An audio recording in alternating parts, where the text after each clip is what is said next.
Good morning, good afternoon, wherever you are in the world.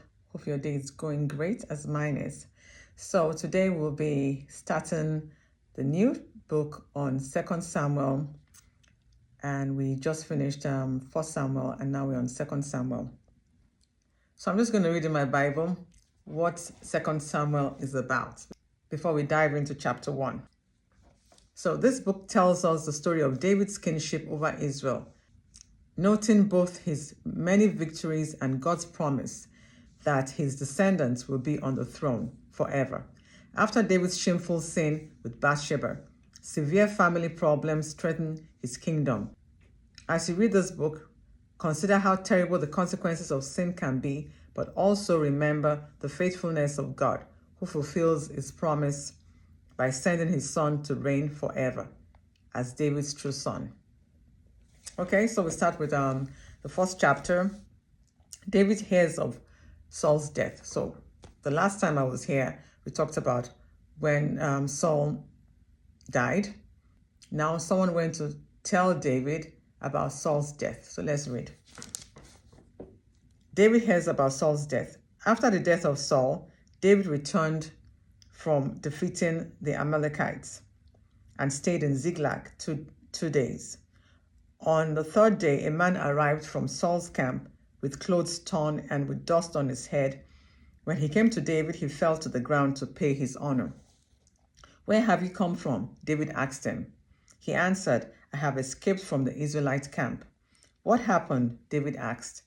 "Tell me." He said, "The men fled from the battle. Many of them fell and died, and Saul and his son Jonathan are dead."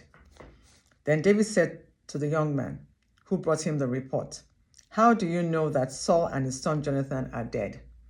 "I happened to be on Mount Gilboa," the young man said, "and there was Saul leaning on his spear with the chariots and riders almost upon him.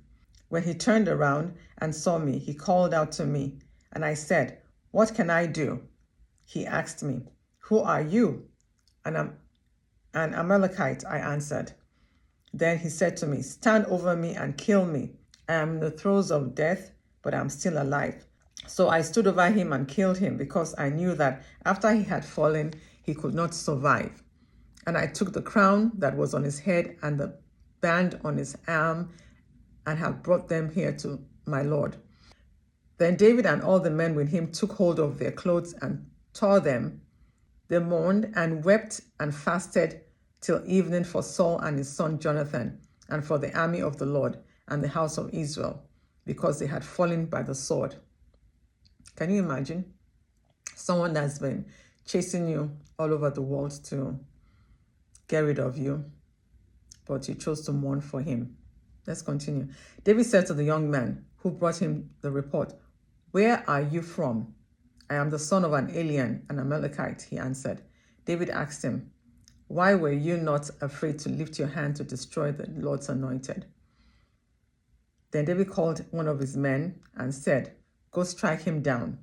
So he struck him down, and he died. For David had said to him, "Your blood be on your own head. Your own mouth testified against you when you said, 'I killed the Lord's anointed.'" So even in death, David cared for Saul. I thought this was just the heart of God. Saul was trying to chase you down. He couldn't even stand to see you alive, and he really wanted to get rid of you. And when you heard about his death, you mourned. You took time to mourn for him. So funny how this morning I was sharing with my little man when I was taking him to school this morning, and he was sharing what he read. And it was in Luke. I can't remember the chapter, but it was in Luke. It was talking about we're not supposed to pay evil for evil, but pay evil with good. And when I shared the story with him, I was like, it really correlates with each other, because here David showed us that paying evil with evil is not right with God. As much as Saul was his enemy, and he was wanting to make sure that he died, David had a compassionate heart, and he mourned for Saul. That is truly the heart of God. Under normal circumstances, one would expect that he will pay evil for evil, like he will rejoice over Saul's death and be like, now I can breathe. My enemy is dead.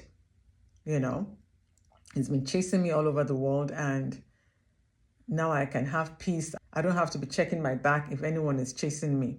That portrayed the heart of God here, saying that we should never ever pay evil for evil, but pay evil with good. The remaining part of the chapter was David lamenting for Saul and Jonathan. I'll read it out.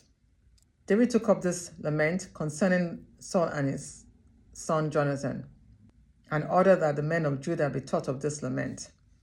Yes, your glory, O Israel, lies slain on your heights. How the mighty have fallen. Tell it not in Gath, proclaim it not in the streets of Ashkelon. Lest the daughters of the Philistines be glad, lest the daughters of the uncircumcised rejoice. O mountains of Gilboa, may you have neither dew nor rain, nor fields that yield offerings of grain, for there the shield of the mighty was defiled.